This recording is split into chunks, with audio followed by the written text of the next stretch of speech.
Bonjour et bienvenue à Lumière de la Parole, votre émission pandémique pour se laisser contaminer par la parole de Dieu. Alors, une bonne contamination, celle-là, évidemment. Alors, bon dimanche, j'espère que vous allez bien.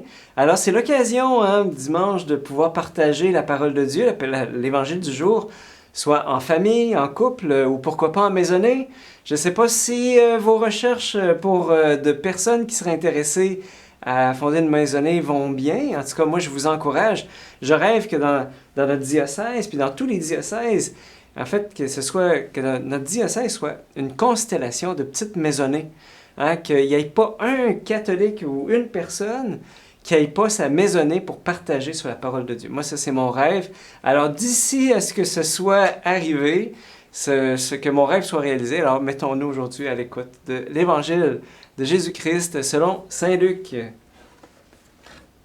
En ce temps-là, dans la synagogue de Nazareth, après la lecture du livre d'Isaïe, Jésus déclara: « Aujourd'hui s'accomplit ce passage de l'Écriture que vous venez d'entendre. » Tous lui rendaient témoignage et s'étonnaient des paroles de grâce qui sortaient de sa bouche. Et ils se disaient: « N'est-ce pas là le fils de Joseph? » Mais il leur dit: « Sûrement vous allez me citer le dicton « Médecin, guéris-toi toi-même » et nous dire: « Nous avons appris ce que tu as fait à Capharnaüm.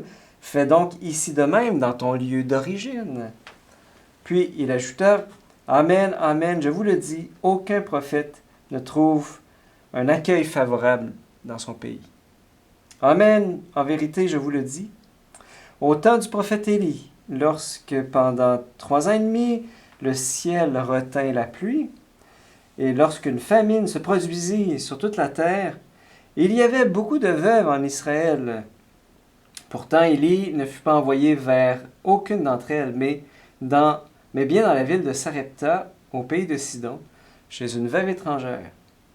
Au temps du prophète Élisée, il y avait beaucoup de lépreux en Israël, et aucun d'eux n'a été purifié, mais bien Naaman le Syrien. » À ces mots, dans la synagogue, tous devinrent furieux. Ils se levèrent, poussèrent Jésus hors de la ville et le menèrent à un escarpement de la colline où la ville est construite pour le précipiter en bas. Mais lui, passant au milieu d'eux, allait son chemin. Acclamons la parole de Dieu. Louange à toi, Seigneur Jésus.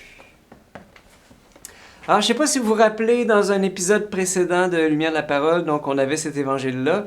Et donc, je vous avais dit comment cet évangile, en fait, c'est un petit peu le résumé de la vie, toute la vie de Jésus. Prenons le peuple de Nazareth, puis voyons-y, au fond, le peuple juif.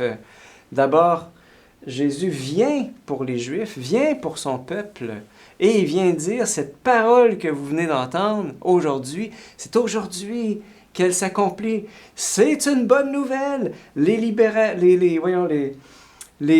aveugles voient, les sourds entendent, la bonne nouvelle est annoncée aux pauvres. Voilà, cet évangile, c'est aujourd'hui qu'elle est annoncée. Mais là, on a la partie moins le fun de l'évangile, c'est-à-dire que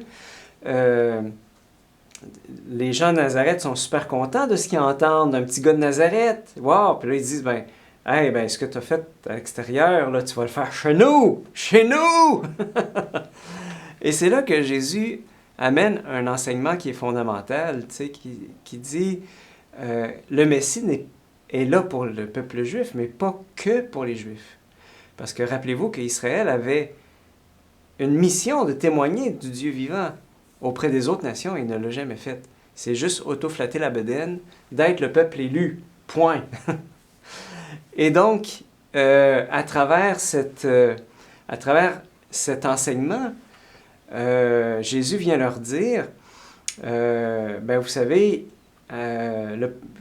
les prophètes n'ont pas été accueillis par le peuple d'Israël. Israël n'a jamais accueilli vraiment ses prophètes. Et les prophètes ont été envoyés vers Naaman le Syrien, donc un non-juif, et la veuve de Sarepta, une Sidonienne qui était pas juive non plus. Et c'est là que, en fait, on peut se poser la question, pourquoi tous devinrent furieux dans la synagogue? Pourquoi cette animosité?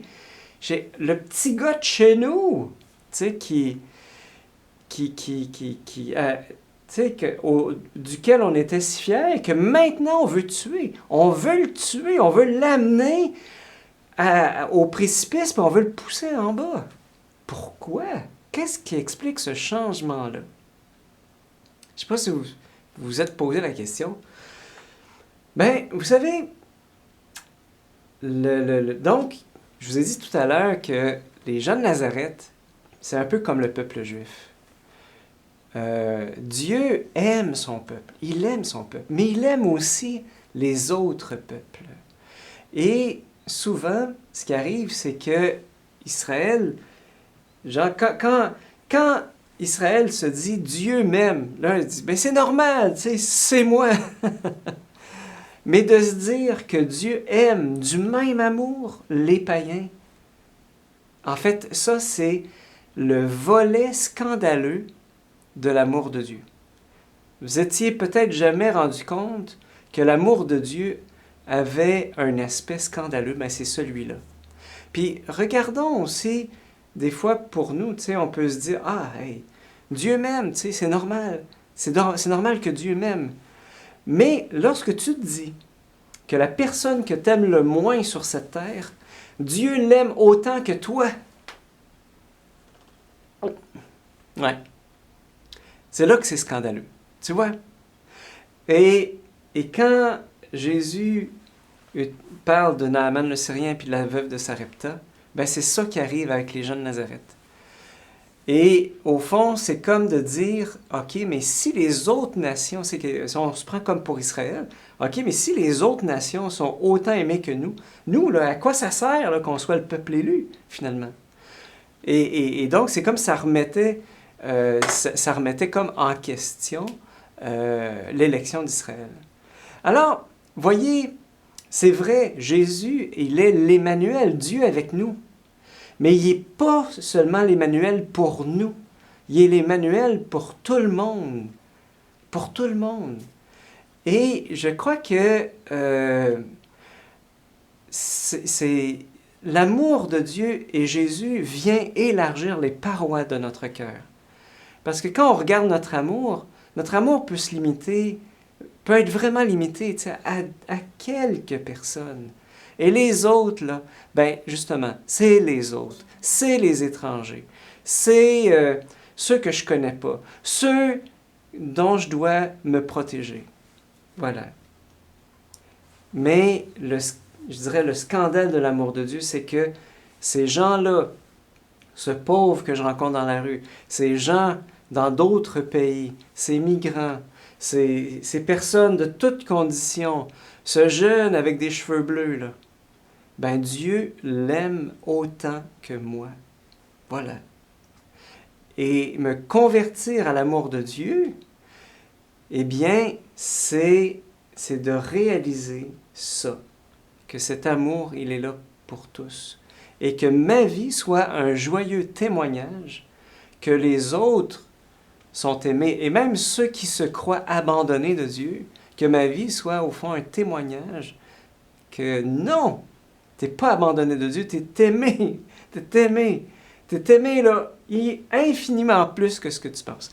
Alors aujourd'hui, en ce dimanche, je dirais, faisons l'exercice. Prenons la personne qu'on aime le moins sur cette terre et prenons le temps de penser que l'amour de Dieu est le même pour cette personne-là que pour moi. Que Dieu nous aime tous les deux de la même manière. De quelle manière? C'est-à-dire infiniment, démesurément, profondément, sans limite. Prenons le temps de considérer l'amour de Dieu pour moi et pour l'autre.